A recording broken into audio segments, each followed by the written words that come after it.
Okay, so today's lesson is about brand value and calculating an estimate of brand value. So in class, we have learned quite a bit about the different ways that brand value can be calculated. We've looked at a number of marketing research firms and how they conduct their analysis of estimating brand value.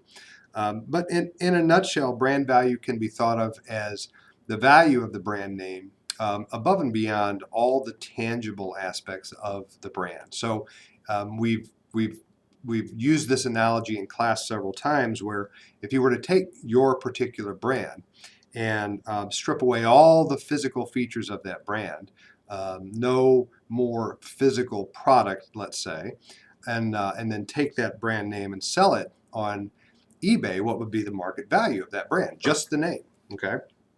So, so this exercise, this is going to be about a very simple and very quick way to estimate approximately estimate the value of a national branded good. Okay.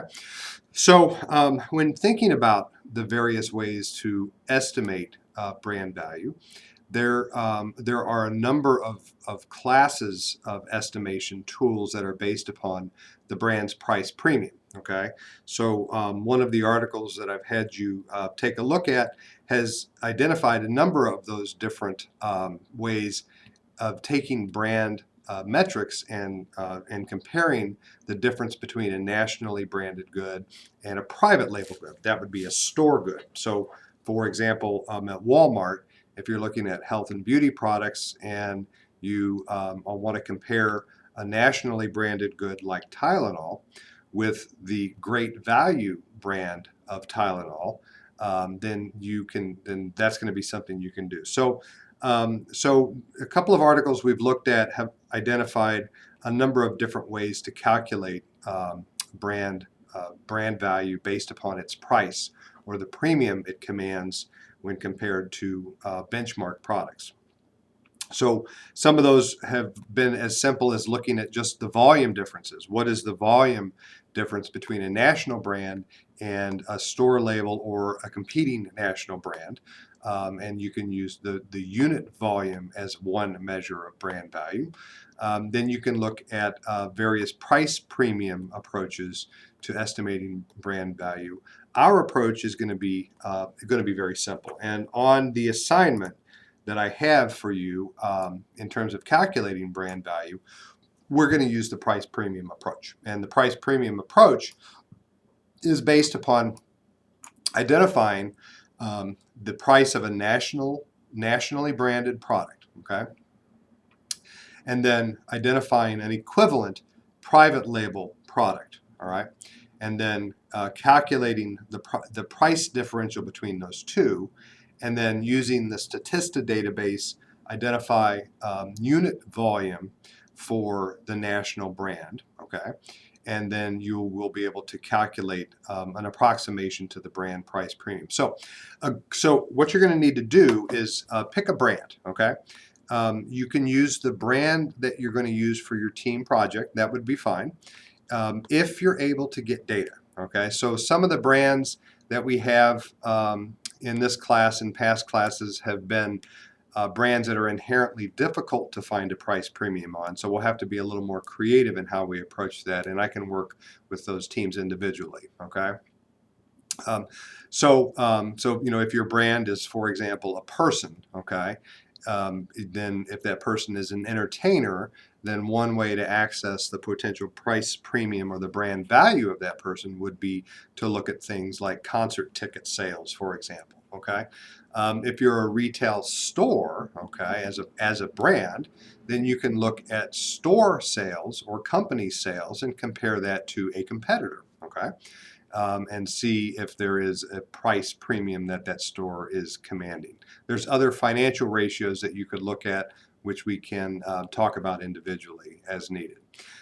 For most of you, I would like you, if you're unable to arrive at a decent way to estimate price premium for a person brand or a store brand, then just pick a national branded consumer product for this particular project. That's going to be a little bit easier to do.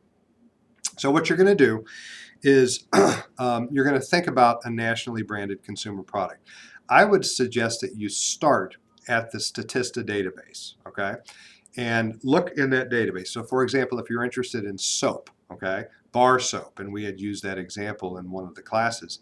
If you're interested in bar soap, go to the Statista database, all right, and see if you are able to locate bar soap unit volume by brand for last year, okay, or for the first quarter of this year, or whatever time period, a recent time period you can find. And if you're able to identify the brand unit volume, then you're going to be able to calculate the brand's price premium pretty quickly. So that's a good place to start. Make sure that you can get the data first at the Statista database, okay? And then once you've identified your nationally branded product, so again, a national brand is a brand made by a large manufacturer and distributed nationally across different stores and retail formats, okay? So an example of that would be Johnson & Johnson's Tylenol brand, all right? National brand, you can find it in many different types of stores.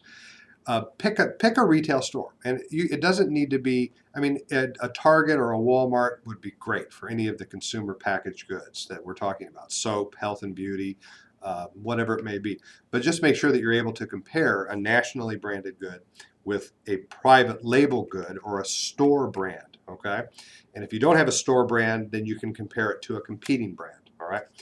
But start with the Statista database, and that's going to give you an idea as to what data is available for the brands that you are possibly thinking about. Then you're going to want to go to a retail store, all right, and identify and go find the brand that you're interested in. Again, if you're thinking about Tylenol, for example, you want to make sure that you're comparing similar product forms. So Tylenol extra strength tablets compared to the store value equivalent form, all right? Record the prices of those, all right? And the difference in the price will be your price premium. Then go back to the Statista database, identify unit volume for the most recent time period, preferably an annual time period, and then take your price premium times that unit volume. And it's simple as that. Now, if you feel like you want to attenuate that estimate somewhat, you can. You could subtract out the brand times the price for the store brand if you have that information. And that's going to be a little bit more difficult. Sometimes in the Statista database, you might have difficulty finding the store brand information, so you might have to compare it to Tylenol, maybe compared to an equivalent national brand, okay, that maybe isn't as well known as Tylenol. So any difference in prices is going to be what we're after, whether it's compared to a store brand or whether it's compared to another national brand. That would be fine. So then take the price premium that you identify, all right, and calculate that times the unit volume, all right, for your brand, for, in our example, is Tylenol. And then that's going to become the basis for your estimate of price premium. And that's going to vary depending upon what you compare it to and whatnot.